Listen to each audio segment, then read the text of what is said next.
हाय, hello, नमस्कार. पंचपक्वान्नच्या नवीन व्हिडिओमध्ये मी विद्या तुमचं सहर्ष स्वागत करते. दिवाळी विशेष अंकामध्ये आज आपण बनवणार आहोत खमंग, खुसखुशीत आणि अगदी सोपी आणि योग्य प्रमाणात अशी चकली भाजणी. चला तर व्हिडिओला लगेच सुरुवात करूया. इथे मी रेशनचे तांदूळ घेतले आहे. तुमच्याकडे जर रेशनचे तांदूळ नसतील तर तुम्ही जुना म्हणजे ज्या तांदळाचा भात चिकट होत नाही असे तांदूळ तुम्ही घेऊ शकतात. इथे आपण एका मेजरिंग कपाने किंवा कुठलाही एक भांडं आपण परफेक्ट असं सेट करून घेऊया. इथे मी एक फुलपात्र घेतलं आहे, जे जवळपास सगळ्यांच्याच घरात असतं.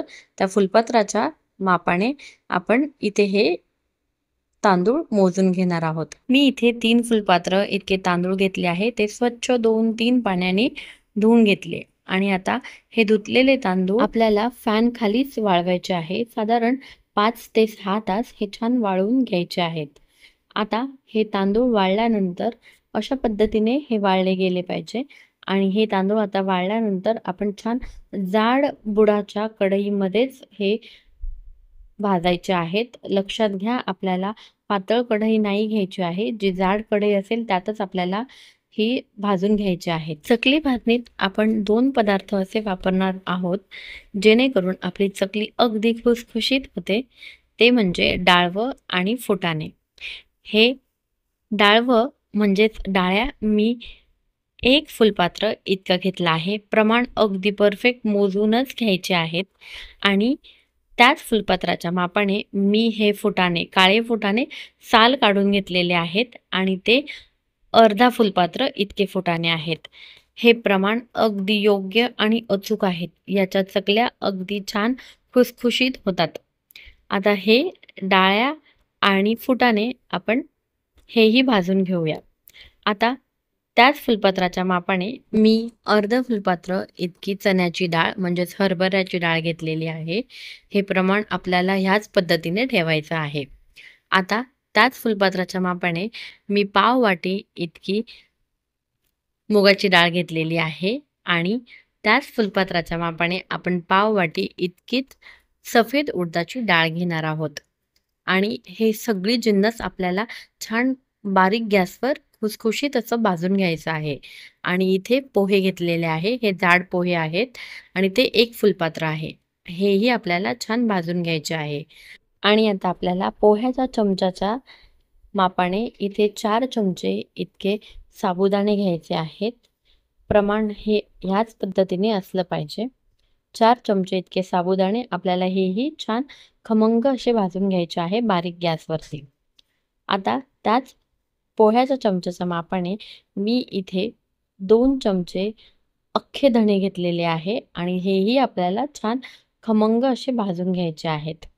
आता त्याच चमच्याच्या मापाने आपल्याला 1 चमचा इतकी जिरे आणि 1 चमचा इतकी कच्ची बडीशोप घ्यायची आहे आणि आता हे जिरे आणि बडीशोपही आपल्याला छान बारीक गॅसवरती खमंग असे भाजून घ्यायचे आहेत.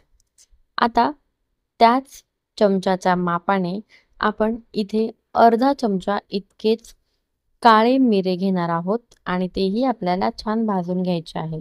तुम्ही बघू शकता तांदूळ आपल्याला अशा पद्धतीने भाजायचे आहे. कलर याचा बदलला गेला नाही पाहिजे. बारीक गॅसवरती खमंग असे भाजून घ्यायचे आहे आणि हे आपण एका सुती कपड्यावरती टाकणार आहोत, जेणेकरून याला घाम येणार नाही आणि घाम आल्यानंतर आपले तांदूळ मऊ पडणार नाही. म्हणून अशाच पद्धतीने आपल्याला सगळी जिन्नस भाजून घ्यायची आहे आणि भाजलेली ही सगळी जिन्नस कपड्यावर घालून त्याचा घाम जाईपर्यंत नॉर्मल ह्या थंड होईपर्यंत कपड्यावर ठेवून त्यानंतर आपल्याला एका परातीत हे सगळं मिश्रण टाकून घ्यायचं आहे. जसं की चणा डाळ, जी तुम्ही बघू शकता अगदी परफेक्ट अशी भाजलेली आहे. सफेद उडदाची डाळ, तीही अगदी खूप जास्त कलर न बदलता आपल्याला ह्या डाळी छान बारीक गॅसवरती भाजून घ्यायच्या आहे. ह्या सगळ्या भाजलेल्या डाळी आणि सगळी जिन्नस आपण एका मोठ्या परातीमध्ये छान मिक्स करून घेणार आहोत आणि हे मिक्स केलेलं सगळी जिन्नस आपल्याला छान थंड होऊन द्यायची आहे. ही पूर्णपणे थंड झाल्यानंतरच आपल्याला ही सगळी जिन्नस गिरणीमध्ये दळायला द्यायची आहे आणि दळायला देताना आपल्याला गिरणीवाल्याला ही गोष्ट आवर्जून सांगायची आहे की हे मिश्रण दळण्यासाठी एकतर डाळीवर किंवा तू हे मिश्रण चकलीच्या भाजणीवरच दळ.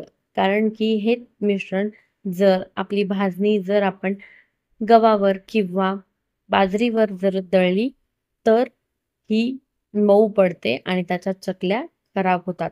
म्हणून ही गोष्ट गिरणीवाल्याला आवर्जून सांगा.